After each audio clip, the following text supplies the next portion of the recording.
अच्छा मास्टर साहब तर्ज बजाए लिया।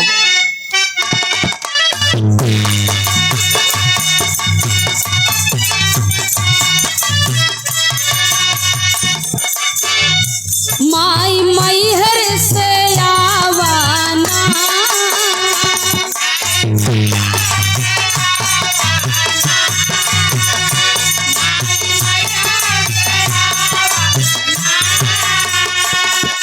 आके महफिल सजावाना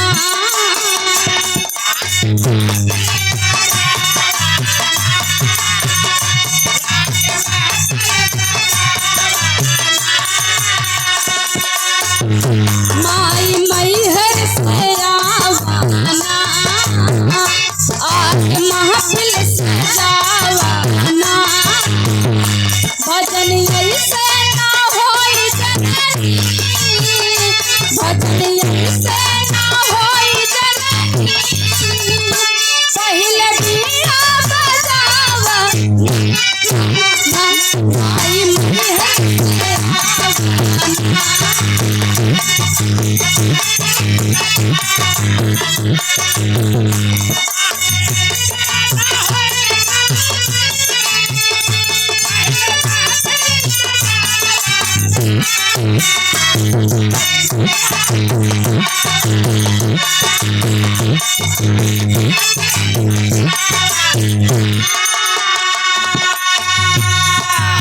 मास्टर साहब इस श्वेता का निगाह बा।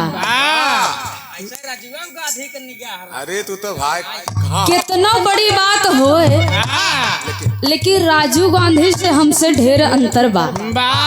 हमार नाम बा श्वेता यादव। हुआ का बात हुआ राय दे हमार निगाह बहुत तेज रहत मास्टर साहब, लेकिन बात के बात रह दे भजन होत बा माई के।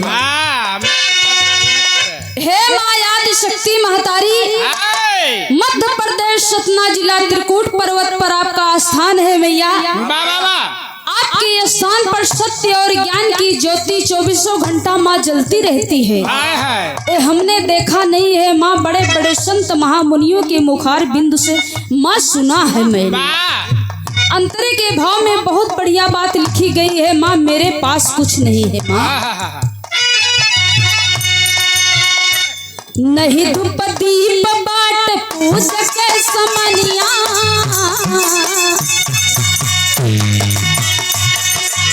नहीं धूप दीप बाट पूज के समनिया कैसे कयाई हम रौरी करनिया।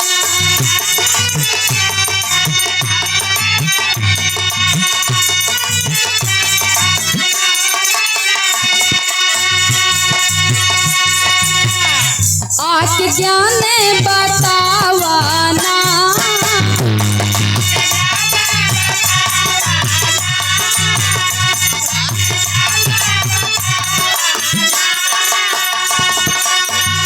हमके रहिया देखावाना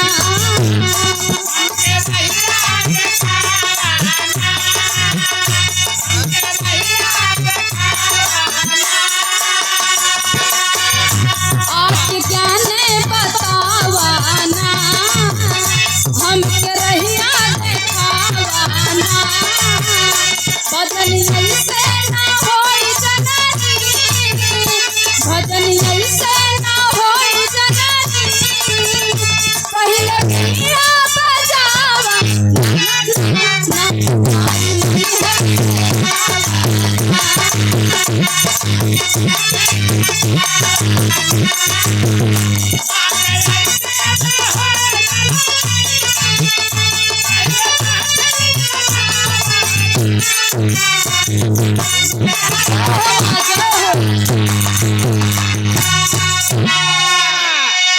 ए माँ मेरे पास धूप दीप बाती नहीं है माँ, मैं मंच के माध्यम से मैं आपकी भजन कीर्तन करती हूँ, आपका नाम लेती हूँ माँ। वंदना कभी बंद नहीं होती है माँ। आपका नाम चाहे एक लाइन में ली जहाँ 1000 लाइन में, लेकिन माँ तू बड़ी चालाक हो। आपने कुछ दिया है तो आपने कुछ लिया है। अलहके मर कैलो लइके गर्दनवा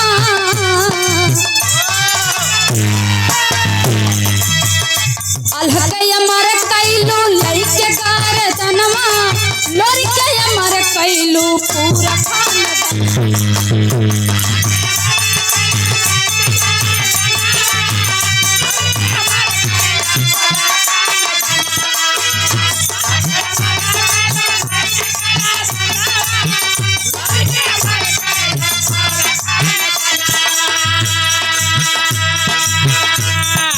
साज सरगम बजावाना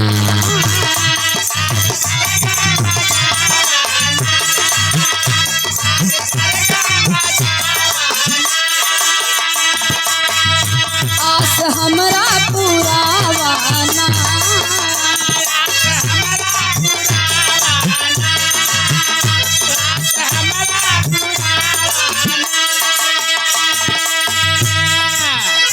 साज सरगम बजावाना आस हमरा पुरावाना।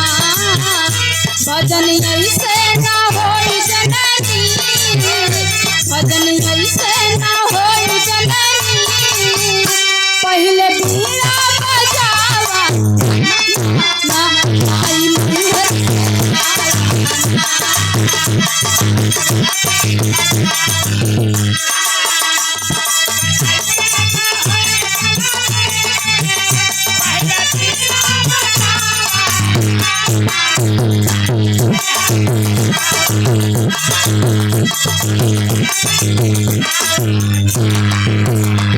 रमहित जतन स्वर्ग तकाए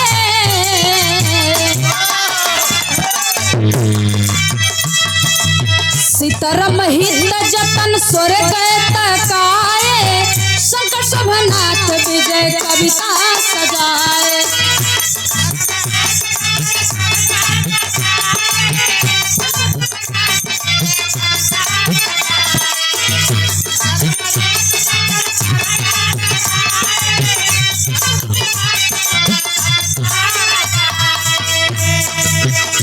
हेमराज के भरमावाना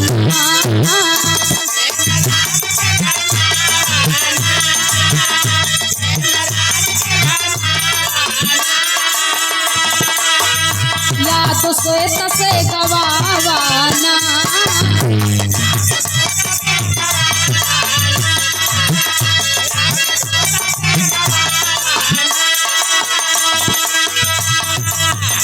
हेमराज के भरमावाना याद श्वेत से गवावाना।